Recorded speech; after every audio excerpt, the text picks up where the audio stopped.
క్రైస్తవుడు చూడ ఎప్పుడున్నటికీ కపట ఆలోచన మాత్రం చేయడు. కాబట్టి చూడ కపటం గురించి ప్రభు మనకి ఈరోజు తెలియజేశాడు. కాబట్టి చూడ కపట ఆలోచన ఉండదు. ఈరోజు చూడ దేవుని మందిరంలో మనం ఎంతో ధన్యం. కాబట్టి చూడ ఈరోజు దేవుడు ఏం చేస్తాడు చూడ అన్ని జీవనంలోకి వెళ్ళినప్పుడు ప్రవర్తన జాగ్రత్తగా ఉండదు. దేవుడు మైంపరిచాడు. ఎందుకంటే లోకంలో చూడ నేను గమనిస్తూ ఉంటారు, గమనించుకుని ఉంటారు చూడ గమనిస్తారు. కాబట్టి మంచి ప్రవర్తన కలిగి ఉండమన్నట్టు చూడ. తర్వాత చూడ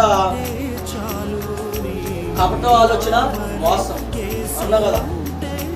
కపట ఆలోచన అలా కపట ఆలోచన చేసే వాళ్ళందరూ మేమే మంచోళ్ళు, మేమే గొప్ప వాళ్ళు ఎలా చూడ. ఈరోజు దేవుడు చెప్పాలి, నువ్వు మంచోడువా, ఆధ్యాత్మిక ప్రభువు నిర్ణయించాలి, నీ అంతా నువ్వు నిర్ణయించుకోవాలి. వీళ్ళ వల్ల అవదు ప్రభువుని మార్చాలంటే చూడ.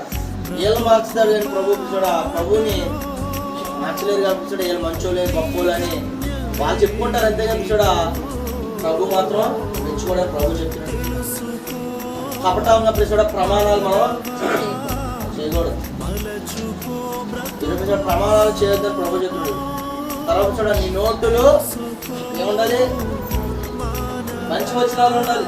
అంతేగాని చూడ పొద్దున్న కాగానే సాయంత్రం ఏమని తిడదామా, ఏమైనా చెప్పిద్దామా అంటే చూడ ఉండకూడదు. ఈ నోటి మాటలే నిన్ను పట్టుకుంటే అవునా కదా. కాబట్టి చూడ నోరు బాగుంటే ఊరు బాగుంటుంది అన్నారు. కాబట్టి చూడ శాప వచనాలు ఈరోజు కపట వచనాలు తీసేది కూడా. కాబట్టి చూడ తర్వాత నీ నోరుని నీ పెదవుల్ని కాల్చుకోమని చెప్తున్నారు చూడ. నీ ఆత్మలు కపటము ఉండకూడదు. ఆత్మలో కపటము మగవాడు మాటలతో మాయ చేస్తాడు, హృదయంలో కపటం అలా ఉండదట. మన అంతరంగంలో కపటం అనేది ఉండకూడదు. గిబియోను వాసులు ఏం చేశారు, కపటం వచ్చేసి మారు వేషం వేసుకొని రాయబారులో వచ్చి అబద్ధం వాడారు. చివరికి మోసం జరిగింది. మోసం చూడ వాడి కపట ఆలోచన వాళ్ళకి తిరిగికొట్టింది. తర్వాత యాకోబు ఏం చేశాడు, అన్న చర్మం కప్పుకొని అన్నలాగా మాట్లాడుకుంటూ వచ్చి నేనే ఏసామని వచ్చాను అంటే పట్టుకొని వెళ్ళిపోయాడు. కపట ఆలోచన చేశాడు. ఈరోజు తర్వాత యోసేపు ఎరిగిన రాజు వచ్చాడు చూడ. అతను కపట ఆలోచన చేశాడు కదా. యోసేపు తెలియని రాజు చేంజ్ చేసాడు. వాళ్ళందరూ బానిసలు చేయలేదమ్మా.